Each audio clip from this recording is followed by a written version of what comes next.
Assalamualaikum warahmatullahi wabarakatuh. Bertemu lagi dengan saya Yadidya Syatika dalam Breakout Podcast Kabar Banten. Nah, kita akan membahas hal yang menarik terkait dengan dinamika Kota Cilegon. Pasca Pilkada Cilegon 2020 banyak hal yang terjadi.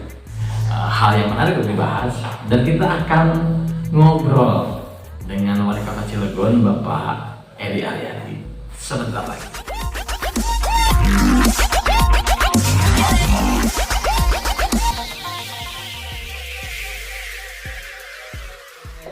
Sekarang kita sudah terhubung dengan Wali Kota Cilegon Pak Edi Aryadi. Nah, Pak Edi, kita tahu bersama bahwa pilkada sudah usai, gitu. Akan ada peralihan kekuasaan dari kepemimpinan Bapak dengan Bu Ati, gitu, ya, kepada pasangan terpilih pilkada Cilegon 2020, yaitu pasangan nomor 4 ya, Pak Herdy Agustian dan pasangan Edi Marta. Nah, apa yang Bapak akan lakukan? Karena dalam transisi ini kita tahu bahwa wakil Bapak adalah juga calon ya, Bu Ati itu pasangan nomor urut 2 yang menggandeng Pak Sohidi. Nah, apakah sudah ada komunikasi dengan Pak Herdy atau seperti apa, termasuk dengan pihak Bapak? Mungkin itu Pak pertanyaan berikutnya. Jadi saya kira saya berkepentingan juga untuk bagaimana Cilegon ke depan. Tentu komunikasi politik saya apakah dengan petahana yang Bu Ati ya misalnya, atau dengan Pak Herdy sebagai pemenang. Jadi saya ingin yang pertama tentu semacam rekonsiliasi ya. Karena kebetulan kemarin saya menikahkan anak saya dan ternyata Pak Herdy bersedia untuk menjadi saksi. Dan itu saya kira itu adalah sebagai satu ruang ya untuk yang pertama kaitan dengan bagaimana Cilegon ke depan. Yang kedua, bagaimana nanti berkomunikasi antara yang baru, misalnya kalau memang Pak Herdy sudah dilantik dan yang lama, saya kira tetap kita harus bersilaturahmi dan sebagainya. Jadi kemarin dengan momen pernikahan putri saya itu, jadi alhamdulillah semua eselon 2, OPD dan sebagainya juga ikut. Jadi ikut dalam ya obrolan santai dan seterusnya, sehingga ada keakraban termasuk saya kira itu satu rekonsiliasi lah ya untuk Cilegon ke depan antara bagi yang mereka yang akan menggantikan dengan yang sedang berjalan sekarang itu. Bagaimana komunikasi? Bagaimana dengan komunikasi dengan keluarga Bu Wakil dalam hal ini Bu Ati sebagai pendamping Bapak? Untuk saya pribadi tidak ada masalah ya. Karena saya sebagai wali kota yang dulu juga dengan Pak Iman, kemudian sekarang saya di Nasdem, terbukti bahwa saya mengikhlaskan juga silakan Bu Ati untuk bertahan diri. Yang pertama itu, yang kedua, kalau tidak salah rekomendasi partai kepada Bu Ati itu dari Nasdem dulu, dari saya juga kan sebetulnya. Jadi saya kira tidak ada masalah untuk hal-hal yang sesuai dengan pertanyaan Pak Yadi tadi. Tidak ada masalah komunikasi saya dengan keluarga dan seterusnya. Tapi kalau memang ada hal-hal yang misalnya apa ya semacam informasi yang kurang berkenan dan sebagainya, saya kira itu wajar-wajar lah. Wajar dalam arti bahwa semua aspek kehidupan, pekerjaan tidak terlepas dari positif negatif. Saya kira kita harus biasa saja menghadapinya. Keluar surat edaran Mendagri soal larangan penggantian pejabat di lingkungan Pemda yang melaksanakan Pilkada serentak 2020. Artinya salah satunya kan Kota Cilegon.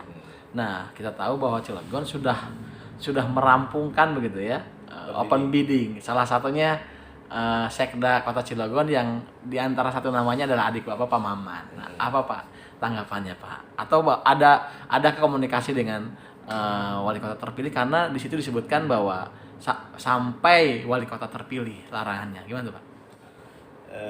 Pemkot Cilegon sendiri sudah melakukan open bidding untuk Sekda, open bidding untuk OPD yang eselon 2 ya. Termasuk kita juga patuh terhadap apa-apa yang disampaikan oleh pemerintah pusat. Nah, kemudian dengan open bidding kan sudah ada calon-calon yang akan saya pilih sebagai pimpinan daerah, sebagai kepala daerah. Ya, tentu hal yang objektif sudah ada dalam penilaian-penilaian, asesmen, kemudian juga wawancara dan sebagainya sudah dilakukan. Saya mempunyai hak prerogatif ya. Kepala daerah itu punya hak prerogatif untuk rotasi dan sebagainya.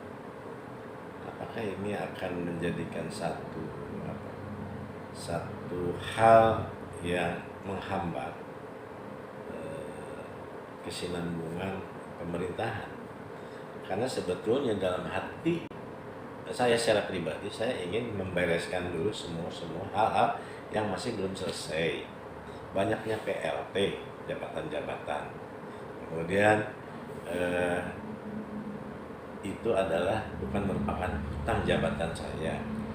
Adanya pandemi, banyak anggaran yang direfocusing, otomatis akan juga menghambat rencana pembangunan jangka panjang menengah yang 5 tahun saya dengan Pak Iman dan kemudian oleh Bupati.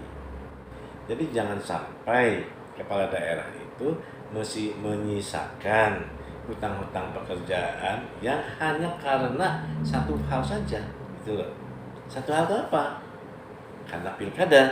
Padahal pilkada sekarang itu walaupun belum diputuskan secara sah oleh KPU, tapi kita sudah bisa melihat siapa pemenangnya dan tidak ada masalah dalam prosesnya. Pertanyaannya ini serius nih Pak. Tadi juga serius.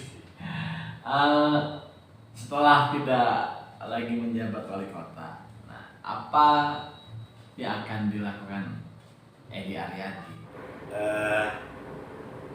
Sebetulnya saya udah beberapa bulan ini, pertama ya ada niat ya, kalau setelah saya selesai, tentu yang pertama dekat dengan keluarga yang selama ini tersita, mungkin tetangga dan sebagainya ya.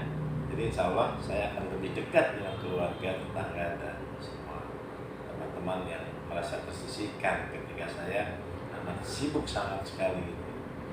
Dan kalau kita lihat di depan mata sudah ada pilgub. Nah, apakah seorang Edi Aryadi juga punya hasrat untuk maju itu di Pilgub Banten yang kalau kita lihat masa jabatan WH Andika kan berakhir 2022. Artinya kalau pilkadanya 2022 maka tahun depan sudah menjadi tahun politik menuju pilgub. Nah, adakah hasrat seorang Edi Aryadi untuk maju di Pilgub Banten? Gimana tuh Pak? Ya tentu, karena kebetulan saya sekarang kan memegang sebagai ketua DPW Partai Nasdem di Banten. Ya, tentu saya harus menjalankan apa-apa yang menjadi tujuan daripada politik Nasdem, restorasi, pembaruan, dan tentu ini saya akan ada pembinaan politik terhadap konstituen, kader, kemudian juga para pengurus baik internal eksternal. Jadi tentu itu langkah politik yang harus saya lakukan.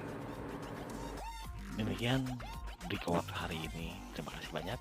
Wassalamualaikum warahmatullahi wabarakatuh.